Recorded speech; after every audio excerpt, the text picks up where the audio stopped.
This podcast is sponsored by the Fireman Moving Company. The Fireman Moving Company is the official moving company of WKU Athletics. Not only can they be trusted to move all the coaches in and out of Western, but they can move you anywhere nationwide. The Fireman Moving Company is owned and operated by firemen and is founded by WKU alumni. If you're looking to move sometime soon, give them a call at 270-791-1755 and get yourself a free quote. Welcome to Topper Talk, your number one Western Kentucky athletics podcast. I'm your host, Stephen Moffitt, and I'm joined by co-host Tyler Bailey. Hilltopper Nation, whether it's happening on the hill or on the road, grab those red towels, stand up and cheer, because it's up next on Topper Talk. Welcome back, and thank you for downloading and listening to another episode of the Topper Talk podcast. As always, we are the official podcast of the Red Towel Trust Collective, and we are a proud member of the College Huddle podcast community. Now, we're doing something a little different today, kind of straying from our normal weekly episodes, and decide to do a little something with football. There's just been a lot of stuff going on with football as far as we just had National Signing Day yesterday on Wednesday, as we're recording Thursday. And then today was the anticipated release of the Conference USA football schedule. Obviously, we've known our non-conference opponents for quite some time, and had been waiting for the conference schedule to finally come out. And since it's out, man, we wanted to sit down, glance it over, and just talk about, man. Tyler, we're off script a little bit, and I know you're juggling little man there with you, but I think we're gonna make it through it, man. You ready to talk about this football schedule? Yeah, boy, I got a little man over here riding shotgun with a shotgun, as they say. But yeah, man, let's jump into it. It should be fun. So the schedule just came out. I mean, minutes ago it came out, and first I want to talk about the non-conference opponents. Obviously, we've already known who those opponents were. We have North Alabama at home. We are at Toledo. We are hosting Nevada, and then we are at LSU down in Baton Rouge near the next to last week of the season. So we ended up with North Alabama. That home game it's week 1, but we do have a week 0 game. We'll talk about that in just a moment. I feel good about that. Opening with 3 of our first 4 games at home. North Alabama, FCS opponent, a very winnable game. But then we turn around, we follow that up with Toledo on the road at Toledo. Historically, they've been a really good MAC team. Obviously, we all remember the game last year. Really well attended game until the thunderstorm and rain came through and snatching that victory from them, or snatching defeat from us, however you want to look at it. We just pulled off a improbable comeback win to win that game after the weather. And then we host Nevada 2 weeks after that. There is a bye week between Toledo and Nevada. Don't know a lot about Nevada just off the top of my head. Being a West Coast team, obviously we'll have to look more into them. And then the LSU, the body bag game, the money game. I don't know how much they're paying us, but going down to Baton Rouge the next to last week of the season.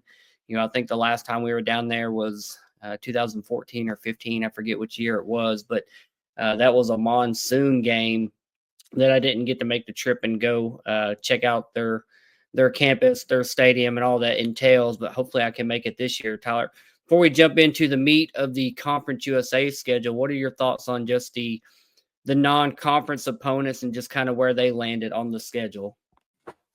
Well, it is good starting off week 1 with North Alabama. We've got several wins over them. You back that up with Toledo, which that should be a really good game. Last season it was a hard fought victory. I'm glad we got the W, but I feel like going up there, they're going to remember that, and I feel like it's going to be an even harder fought game this time. Nevada. I'm with you. I don't really know a lot about them. It's never bad to go out and battle a West Coast team. I feel like that would might put a little feather in our cap if we did beat them. And then going down to LSU, that one's going to be that should be a good game. Hopefully we get to that's supposed to be the SEC's like cupcake week.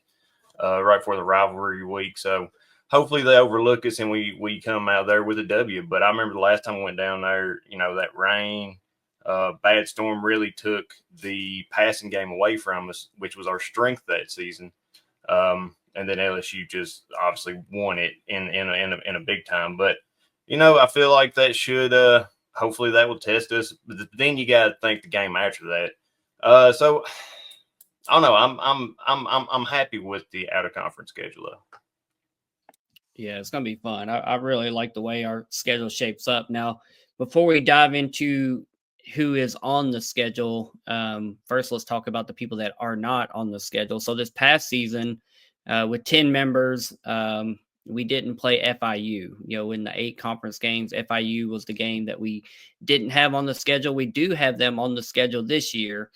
And then, just skimming down it real quick, we've got 3 teams since we added two newcomers in Missouri State and Delaware that are officially in Conference USA on July 1st. So this coming season, we'll have 3 opponents that we're not playing in Conference USA.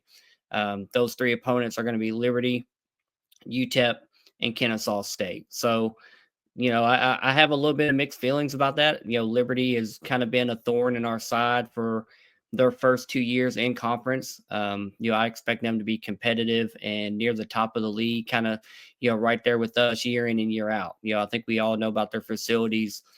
We all know about their NIL and what they have available, and just their total funds that they have to, recruit and build a strong team and roster. And, they've got, good coaches.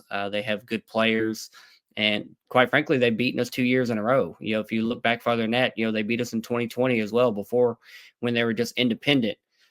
So I don't know how I feel about them not being on the schedule. I'd like to play the top teams in Conference USA, but it also, isn't the end of the world to also miss them. Then looking at missing UTEP, they're obviously kind of still in a rebuilding mode as far as they're entering year 2 with Coach Scotty Walden from Austin P. They've had a really good recruiting class. Signing day just ended, or was just yesterday. And as of right now, they have the number 1 rated signing class in Conference USA. But it's still hard to make of, what kind of product they're going to put on the field. You can have the number 1 recruiting class and you might not see the fruits of that, till 2 or 3 years down the line. And then Kennesaw State, the 3rd team that we don't have on the schedule. They're also, they were the new team last year.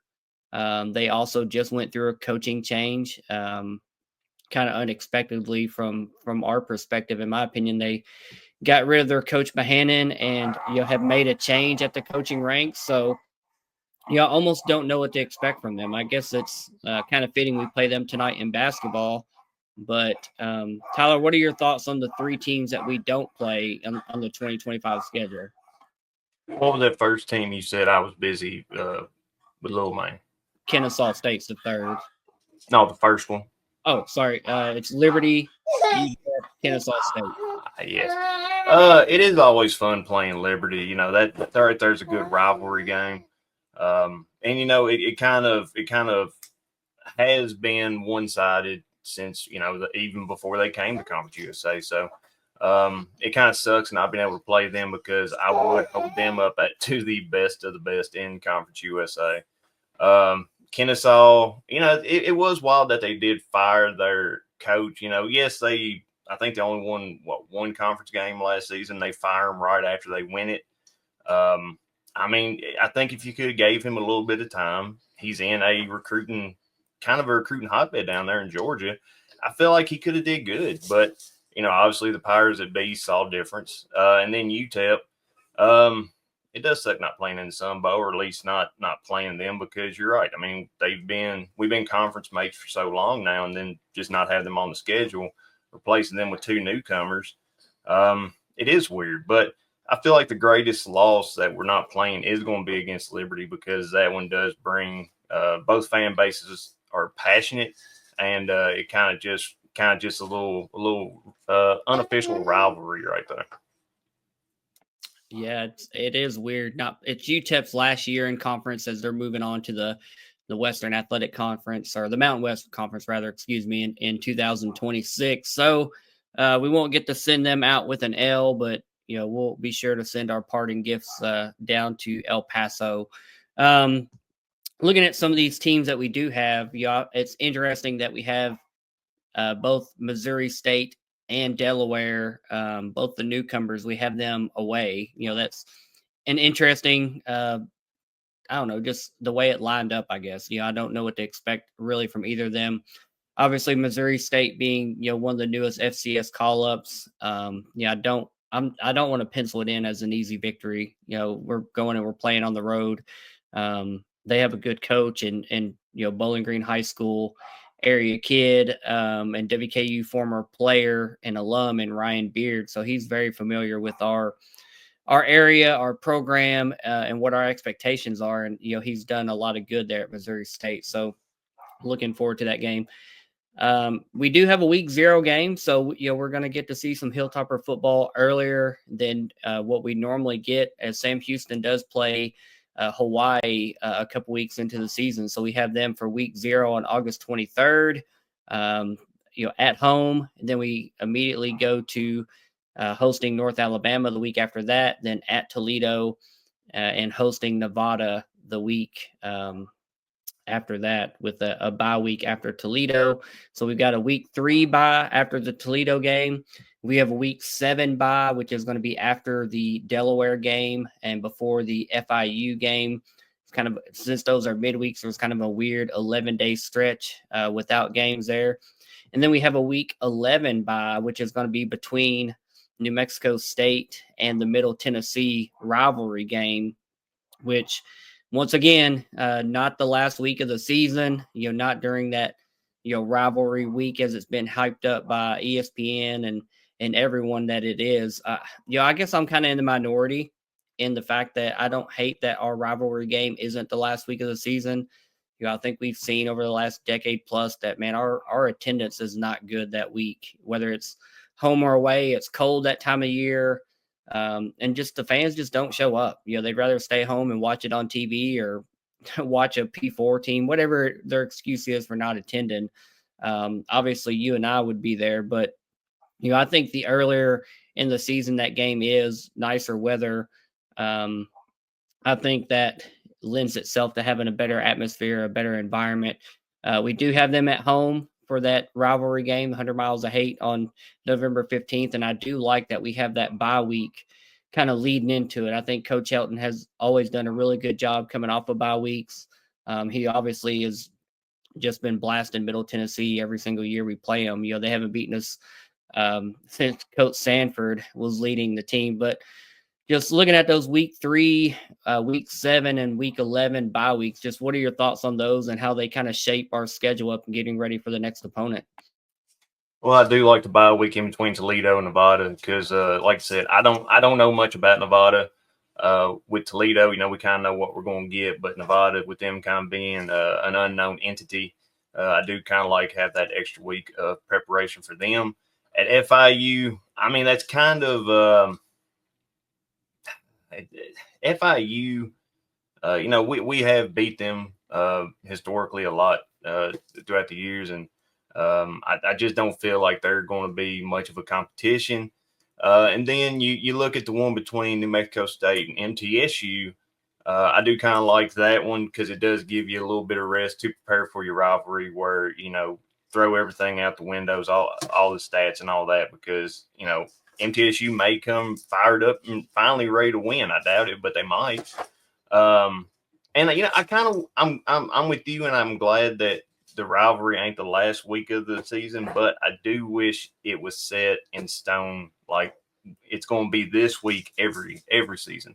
Maybe have it maybe week 4, week 5, when it's still kind of warm, attendance is great, but just kind of have it kind of earlier in the season when it is going to be a Saturday night game instead of like a midweek game, because nobody really likes the midweek games, if you ask me. I mean, I know I don't.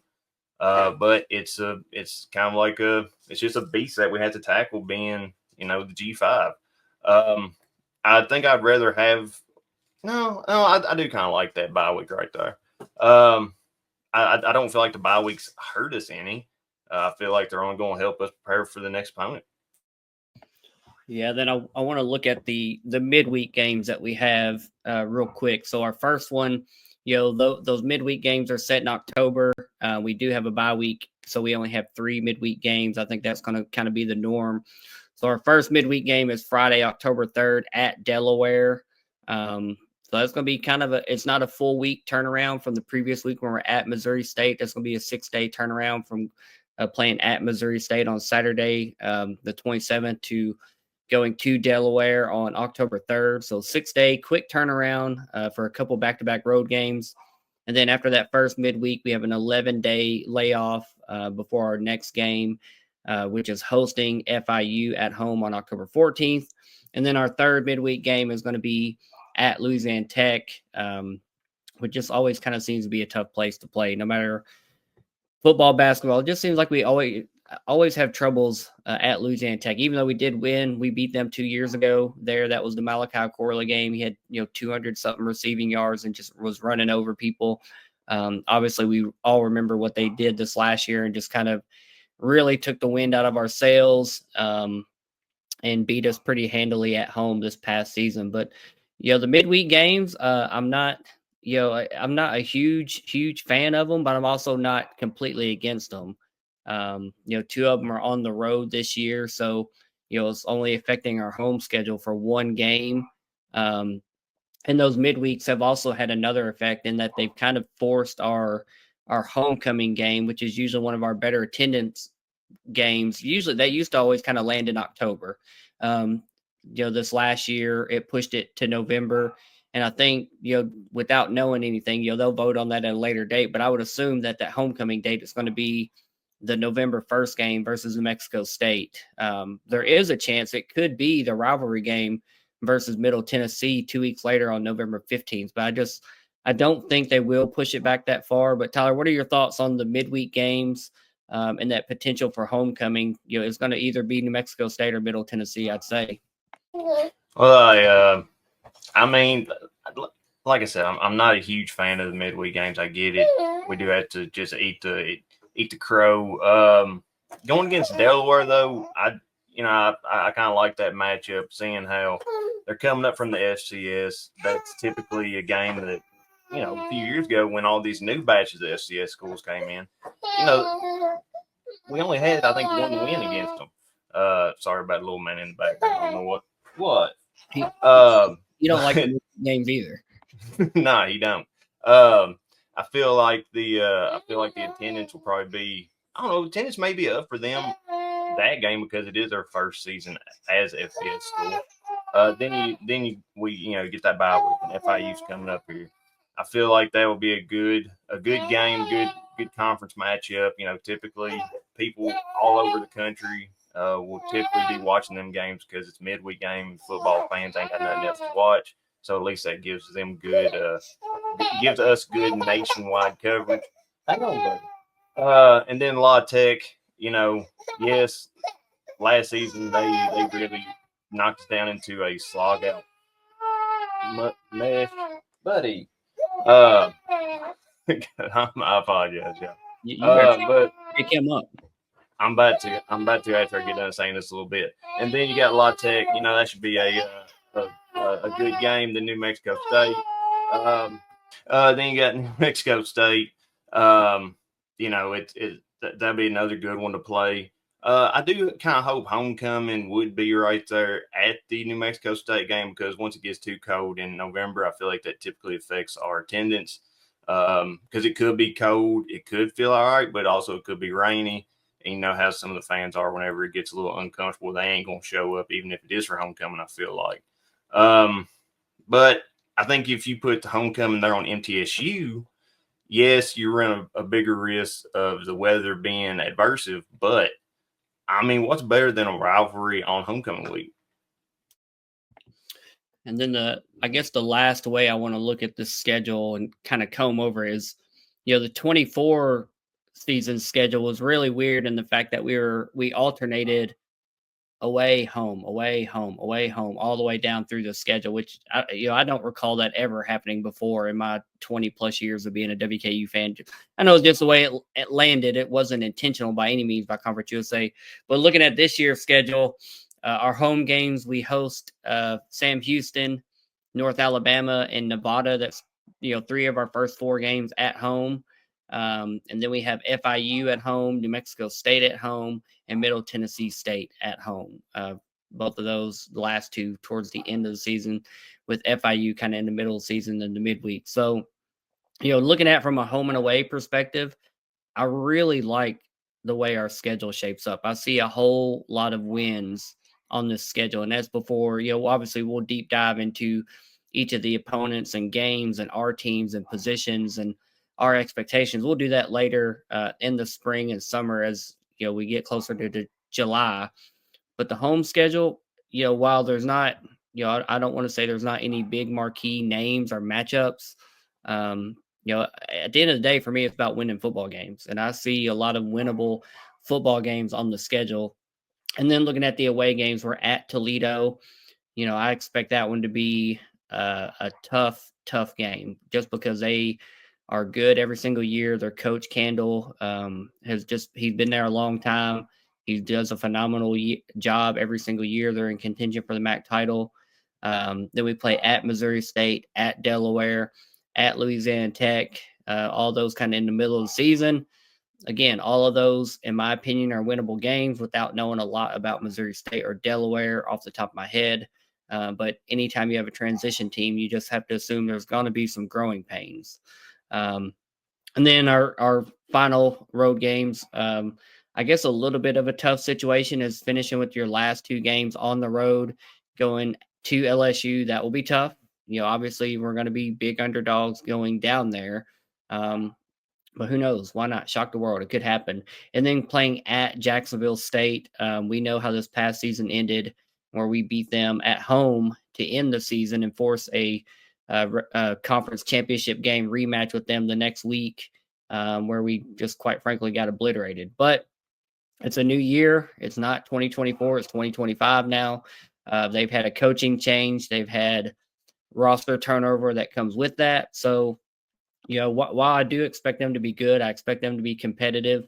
They're not going to be 2024 Jacksonville State. And, by the time we get to that game, we'll know who they are, quite frankly. So, it bothers me to finish with 2 road games, but at the same time, I really feel good about, the entirety of the schedule and the way it sets up. Tyler, what are your thoughts on that mix of home and away matchups?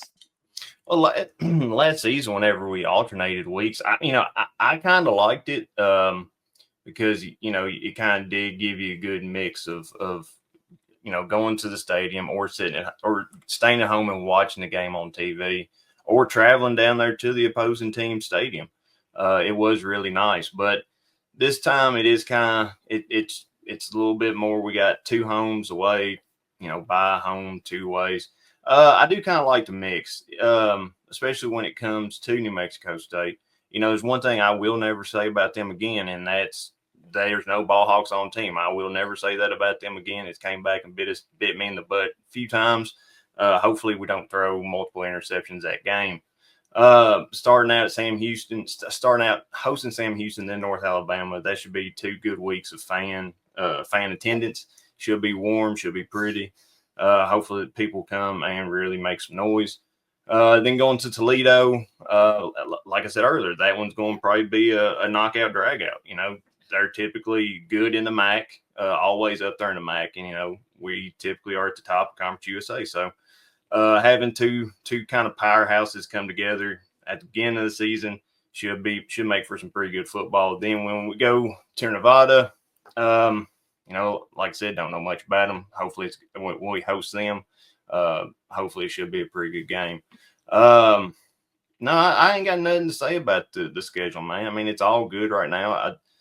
Once again, it would be nice to have homecoming, senior day, and rivalry on MTSU. I doubt they'll let us have all 3 of those. I feel like homecoming probably will be against New Mexico State.